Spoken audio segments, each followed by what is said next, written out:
The Las Vegas Aces are in real danger of getting swept in the WNBA playoffs this Friday. They haven't beaten New York a single time in the regular season, and if they lose tomorrow, they will be 0-6 against the New York Liberty this season. The Aces looked shaky and vulnerable all season, but finished the regular season very strong. They won 9 out of their last 10 games. But in the semifinals, they have reverted back to the team people had doubts about. Later in this video, I'll get into why the Aces dynasty could collapse. But one thing has to be said. This is a legacy game for A'ja Wilson. A'ja Wilson is undoubtedly an exceptional basketball player. But how this series plays out will be remembered when she's inevitably put into conversations of who is the greatest WNBA player of all time. She's a 2-time champion, has made multiple All-WNBA first teams, is 3-time MVP, and is only the second player ever to win unanimous MVP. Before the playoffs started, she was having one of the greatest seasons in WNBA history. Was is the key word. Don't get me wrong, A'ja Wilson has played well in the playoffs, but it's a clear step below the unanimous MVP season she was having. There's a difference between good and great. A'ja Wilson averaged 27 points and 12 rebounds during the regular season. She's only had one double-digit rebounding game so far in the playoffs, and she has not scored more than 24 points in any of these games. It would be one thing if she was dominating New York and wasn't getting enough help from her teammates. But that has not been the case. She went from being far and away the best player in the regular season to not being a top 4 player in this year's playoffs. There's no way this should be happening. Breanna Stewart was criticized last year for winning MVP, but was getting outplayed by multiple players in the WNBA playoffs. And history is repeating itself with A'ja.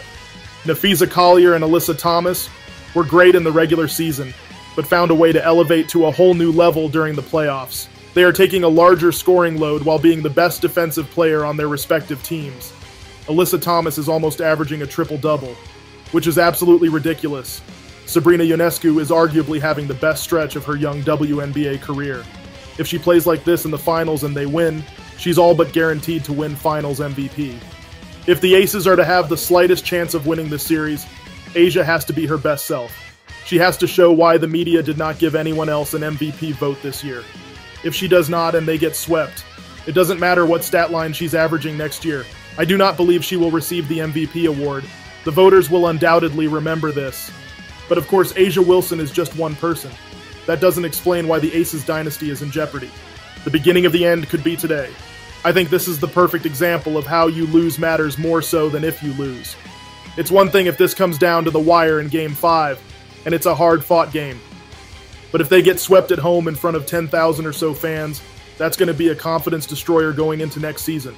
If that wasn't bad enough, there's almost certainly more things that will come out regarding the treatment of De'Arca Hamby in the offseason.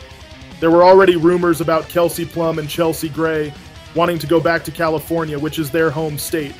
If the Aces get swept, it is very possible they lose confidence in the Aces' ability to keep winning championships. If they went to another team, they wouldn't have to take on the Book's pay cuts. They could escape the Hamby drama and be in California again. Kelsey Plum's case is particularly interesting because the Golden State Valkyries would undoubtedly give her a max contract and she would have a team to herself. She would be the face of that franchise until they draft a super talented player like Flau'jae Johnson or Malaysia Fulwiley. If they lost Kelsey Plum, they could still compete for championships. It would just be a lot harder. But if they lose Chelsea Gray, they can pretty much pack it up. Their only hope would be trying to convince an elite point guard like Natasha Cloud to leave and join them. However, there would still be another major issue on the rise. The Aces' biggest weakness has been their bench, and upcoming expansion drafts only exacerbate this problem. The Aces will either be forced to give up Kitley, who has a lot of potential, or a quality role player, as they won't be able to protect everyone. And assuming they do another expansion draft with Portland, that's another quality role player lost. These are losses the Aces absolutely cannot afford, as they are already top-heavy. And at some point, we have to start questioning Becky Hammon's player development. She's a great X's and O's coach, but ever since she took over as head coach, the younger players have not been developed. Kate Martin has competed in 2 national championship games, but Becky is too scared to play her in the playoffs. Kirsten Bell has been rotting on the bench for 3 years. Christy Sides, with all of her faults, has gotten way more out of Queen Egbo than any other WNBA coach. And don't even get me started on the players the Aces have drafted and cut, or brought into training camp and cut. I bring this up to say that even though A'ja can and needs to play better, this isn't all on her. Becky Hammon hasn't prepared a deep enough bench to help step up if the starters can't get it done all by themselves. If only she didn't trade away Derica Hamby when she was pregnant. Looks like they could really use her right now. The Aces have to protect Kitley from the expansion draft and develop her, because if they do not, they are going to be in serious trouble. Kia Stokes being a starting post player clearly isn't sustainable, but that's the future. In the present, the Aces better do everything they can to miraculously come back and win this series, because if they don't, this very well could be the beginning of the end. But what do you think? Is the Aces dynasty in danger, or am I overreacting? I'm sure there will be mixed opinions about this, so I'd love to hear your thoughts. As always, thanks for watching.